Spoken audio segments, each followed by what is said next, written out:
प्रीत जळली हृदयी भाग 25 मागील भागात. इकडे तुषार या कुसेवरून त्या कुसेवर जात होता. त्याच्या डोक्यात उद्याचं प्लॅनिंग चालू होतं. पण एकदा काव्याचा सहवास त्याला पाहिजे होता. तिला एकदा कसं भेटावं याचा तो विचार करत होता. तिला भेटूनच त्याला दिल्लीला जायचं होतं. त्याचं एक सिक्रेट त्याला उद्या काव्याला सांगायचं होतं.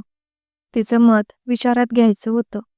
काव्याला भेटल्यावर ती काय बोलेल, कशी रिॲक्ट करेल या विचाराने तो व्याकुळ झाला होता. आता पुढे. आज काव्या लवकर ऑफिसला पोहोचली. तिला आज ऑफिसमध्ये वेगळाच फील येत होता. ती काउंटरवर गेली. Good morning ma'am. रिसेप्शनिस्ट प्रीतीने तिला पाहून ग्रीट केलं.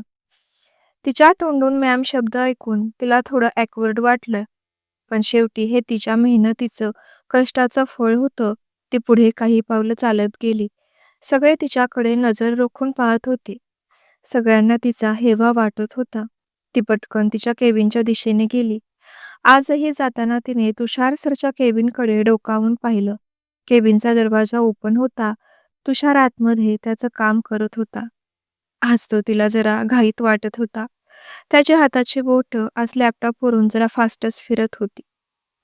अचानक त्याच्या डोअरवरून एक छायाकृती गेल्याचे दिसलं. त्याने तिकडे पाहिलं, पण सध्या डोअरमध्ये कोणीच नव्हतं. त्याने दुर्लक्ष केलं आणि त्याने त्याचा सगळा डेटा एका ब्लँक हार्ड डिस्कमध्ये भरला. तो डाटा त्याची मेहनतीची की होती. त्याचे पुढचे प्लॅन, त्याचे सगळे शेड्यूल, इन फ्युचर कंपनीच्या सर्व शेअर्स, रेकॉर्ड्स आणि आणखी बरंच काही त्याने त्या ब्लँक हार्ड डिस्कमध्ये भरलं होतं. जुन्या एचआर साक्षीला तो ओळखत होता आणि आता काव्या एचआर झाली म्हटल्यावर त्याच्या अनुपस्थितीमध्ये ती काहीतरी गोंधळ नक्की घालणार याची शंका त्याला आली होती. म्हणून कंपनीचे डिटेल्स सेफ राहण्यासाठी तो प्रयत्न करत होता. काव्या तिच्या केबिनमध्ये गेली. आतापर्यंत ती एका साधारण एम्प्लॉईसारखं बसून काम करायची, पण आज तिला स्वतःची हक्काची केबिन मिळाली होती. तिने केबिनच्या आत प्रवेश केला. समोर तिच्यासाठी खूप मोठी चेअर होती. त्या चेअरवरून तिने अलगद हात फिरवला. तिला ती खुर्ची खूप आवडली आणि मग ती एक मस्त लहान मुलासारखी टुणकन उडी मारून खुर्चीवर बसली. खुर्चीला चाकं होती. तिने खुर्ची गोल गोल फिरवली. एखाद्या अल्लड मुलीसारखं तिने तिच्या केबिनमध्ये खुर्ची फिरवली. नो नो, हे काय केलं काव्या तू? कोणी पाहिलं तर? तू आता एचआर आहेस. तुला आणखी प्रोफेशनल राहायला हवं. विचाराने ती शांत झाली. तेवढ्यात तिचं लक्ष समोर ठेवलेल्या नेमप्लेटवर गेलं. एचआर काव्या नावाची नेमप्लेट समोर ठेवली होती. तिच्या आनंदाला सीमाच राहिली नाही. कालपासून तिच्या आयुष्यात सगळं तिच्या मनासारखं घडलं होतं. तिला हे खुर्ची, नेमप्लेट, एचआर पोस्ट सगळं स्वप्नगत वाटत होतं.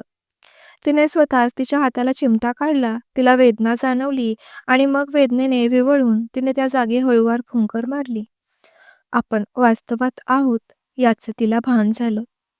आणि मग तिने तिचा पीसी ऑन केला. ती या अगोदरही खूप वेळा केबिनमध्ये आली होती, पण चेअरवर साक्षी बसलेली राहायची. तिने पुन्हा एकदा दोनदा तिचे विचार झटकले आणि जोरात कामाला लागली. खूप वेळ काम केल्यावर तिने हातातील वॉच पाहिलं. दुपारचे 3 वाजले होते. कामाच्या नादात ती जेवायचंच विसरून गेली होती. रोज टिफिन करते वेळेस तिच्यासोबत नेहा असायची, पण आज ती रजेवर होती आणि केबिनमध्ये एकटी होती. शिवाय कामाचा अचानकच वाढलेला लोड, त्यामुळे तिला एवढा वेळ भूक लागलेली समजली नाही. पण आता काम बऱ्यापैकी आवरलं होतं. तिने तिचा टिफिन संपवला. थोडा वेळ फ्रेश व्हावं म्हणून तिने फोन हातात घेतला. तिच्या कपाळावरील एक्सप्रेशन बदलले. Congratulations miss Kavya on becoming a new HR of NGA. I am proud of you. तू नेहमी असंच पुढे जा. मला माहीत आहे तू मला अजूनही ओळखत नाहीस, पण माझ्याविषयी जाणून घेण्याचा प्रयत्न नक्कीच करतेस. पण आता तुला मी एवढंच सांगतो की वेळ आल्यावर मी लवकरच स्वतः तुझ्या समोर येईल. बाय द वे, काल तू खूप सुंदर दिसत होतीस. तुला जवळ ओढून मिठीत घेण्याची माझी इच्छा झाली, पण मला खात्री आहे तो दिवस पण लवकरच येईल. तुझा boss. Miss you. Love you Kavya. नावाच्या खाली हर्ट्सचा एक सुंदर इमोजी होता आणि तिचा काल पावसात भिजतानाचा फोटो त्या मेसेज सोबत त्याने पाठवला होता. मेसेज वाचून काव्याला काहीच सुचत नव्हतं. हा बॉस कोण तिला माहीत नव्हतं. त्यात तो तिला लव्ह यू, मिस यू बोलतो. कोणी अपरिचित व्यक्तीने तिला असं बोललेलं तिला बिलकुल आवडत नव्हतं. ती पुन्हा पुन्हा तो मेसेज रीड करत होती. तिने त्या नंबरवर फोन लावला, पण आता तो आउट ऑफ रीच दाखवत होता. मेसेज पाहून ती जास्तच घाबरली होती. आपण एच-आर झालो, ही गोष्ट याला कळलीच कशी? तिची मनात चिडचिड होत होती. आता तिने पटकन टेबलवरील बॉटल पाण्यामधील 2 पाण्याचे घोट घेतले. तिची नजर त्या मेसेजसोबत आलेल्या फोटोवर पडली. तो तिचा काल केतूसोबत पावसात भिजतानाचा फोटो होता. फोटोत खूप खुश दिसत होती ती. पण हा फोटो कोणी काढला? तिला प्रश्न पडला. म्हणजे नक्कीच कोणीतरी आपल्यावर वॉच ठेवतोय. आता मात्र ती पूर्ण घाबरून गेली. बॉस, ही गोष्ट तिच्या आयुष्यात नक्कीच द्विधावस्था निर्माण करत होती. कधी तो तिच्यासाठी गाडी पाठवायचा, कधी कोणापासून लांब राहा म्हणून सांगायचा, तर कधी तिच्यासाठी गिफ्ट ठेवायचा. पण आज चक्क त्याने तिचा फोटो, तोही ती बेसावत असताना, तिच्या घरचाच पाठवला होता. म्हणून ती जास्त इन्सिक्युअर फील करत होती. No, no. मला याचा सोक्ष लावायला हवा. आपण आता स्ट्राँग व्हायला हवं. अशा लहान-सहान गोष्टी आपल्या आयुष्यात घडणारच. तिने मनात विचार केला आणि त्या बसचा विचार डोक्यातून बाहेर केला. दरवाजावर टकटक झाली तसं तिने वर नजर केली. अनन्या मॅम समोर उभ्या होत्या. "या ना मॅम." तिने त्यांना आत बोलावलं. "काय मग एच-आर मॅम, कसा गेला आजचा दिवस?" अनन्याने हसत विचारलं. "ठीक-ठाक गेला. थोडे अनकम्फर्टेबल वाटत होतं, पण आता ठीक आहे." काव्याने पण हसून सांगितलं. "आणखी तू लहान आहेस. खूप कमी वयात तू ही पोस्ट गाठली आहेस. तुझ्यासाठी हे अभिमानास्पद आहे. पण मन लावून काम कर. तुझे मिस्टर मेहतासोबत झालेलं प्रेझेंटेशन तुषार सरांना खूप आवडलं होतं. म्हणून त्यांनी तुला एच-आर म्हणून हायर केलं आहे." अनन्याने बोलत काही मीटिंगचे रिपोर्ट तिच्याकडे दिले. "हे उद्या सेमिनार संपलं की तू सरांकडे दे. विसरू नको, लवकर दे हां. तुषार सर उद्या 5 वाजता स्लीव्ह ऑन करणार आहेत." अनन्या मॅम बोलून गेला. 7 वाजता स्लीव्ह ऑन? पण का? काव्याच्या मनात प्रश्न पडला. का? मॅम, म्हणजे सर तर खूप लेटपर्यंत ऑफिस वर्क करतात ना? काव्याने दबकत विचारलं. "अरे, तुला काही माहीत नाही का?" अनन्याने विचारलं तसं तिने नाही मध्ये मान हलवली. "अगं, सर उद्या दिल्लीला जात आहेत. त्यांचं खूप मोठं प्रोजेक्ट वर्क पेंडिंग आहे. तेथील हेड त्यांच्या ओळखीचा आहे. ते खूप इम्पॉर्टंट कामासाठी जात आहेत." अनन्या हळू आवाजात बोलली. "मला वाटलं हे सर्व तुला माहीत असेल. त्यांच्या जागेवर तुलाच हे सर्व मॅनेज करायचं आहे. माझी तर उद्यापासून दुसऱ्या डिपार्टमेंटला ड्युटी आहे." "सो?" अनन्या बोलून निघून गेली. काव्य विचारतच होती. तिला एच-आर का केलं गेलं याचं तिला उत्तर मिळालं होतं. पण तरीही त्याने कसलीच आयडिया तिला दिली नव्हती. तुषार दिल्लीला गेल्यावर तिला हे सर्व हँडल करायचं टेन्शनच आलं होतं. पण तुषारने जायच्या अगोदर एकदा तरी तिला सांगावं की तो दिल्लीला जातोय. तिची चिडचिड होत होती.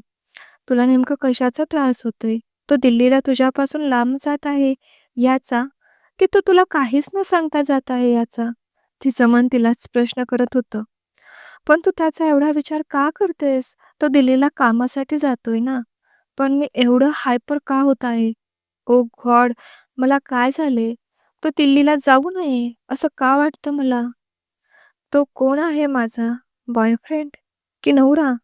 तो साध्या मित्राप्रमाणे सुद्धा आपल्याला ट्रीट करत नाही." काव्याच्या डोळ्यात पाणी आलं होतं. ती रडत होती. त्या दोघांमध्ये काहीही नसलं तरी तिला दुरावा सहन होत नव्हता. तिने तिचे डोळे रुमालाने पुसले. रडून लाल झाले होते ते. "देवा, माझ्या आयुष्यात मला आवडलेले सर्व लोक मला असं सोडून का जातात?" तिने व्याकुळतेने देवाला प्रश्न केला. तुषारने तिला काहीतरी या विषयावर बोलायला हवं होतं, असं तिला वाटायचं. कारण तुषार तिला आवडत होता. तो तर कोणालाही आवडेल अशीच त्याची पर्सनॅलिटी होती. काव्या पण त्याला लाईक करायची, पण तो सीओ होता. हजारो मुलींची रांग त्याच्या मागे असायची. तो आपल्याला का पसंत करेल म्हणून ती गप्प बसून राहिली. शेवटी आपण गावातून पुढे आलेली एक मुलगी आहोत हे आपण विसरलो नाही पाहिजे. तिने स्वतःच तिची समजूत काढली. ती रडत केबिनमधून बाहेर आली. तिने ऑटोला हात केला. तिच्यासमोर ऑटो येऊन उभा राहिला आणि ती घरी निघून गेली. तर मग मैत्रिणींनो, तुम्हाला काय वाटतं? काय होईल पुढच्या भागात? जाणून घेण्यासाठी पाहत राहा प्रीत जडली हृदयी भाग 26. मित्रहो, ही माझी स्वलिखित कथा आहे. त्यामुळे कथेचे सर्व अधिकार लेखिकेचे आहेत. कोणीही कथा कॉपी करण्याचा प्रयत्न करून घेऊ नका. तसे केल्यास कायद्याने कडक कारवाई केली जाईल याची सर्वांनी नोंद घ्यावी. कथेतील पात्र, संवाद, घटना काल्पनिक असून वास्तविक जीवनाशी त्याचा कसलाही संबंध नाही. त्यामुळे तसं आढळून आले असेल तर तो निव्वळ योगायोग समजावा अशी नम्र विनंती करते. आणि हो, मी नवीन लेखिका आहे. मी पहिल्यांदाच लिहित आहे. त्यामुळे माझे भाग लहान असतात. मला रोज भाग देणं जमत नाही. तर प्लीज समजून घ्या. निगेटिव्ह कमेंट्स करून माझा कॉन्फिडन्स लो करू नका. तुमची एक कमेंट्स पण मला पुढचा भाग लिहायला प्रोत्साहित करतो. Thank you for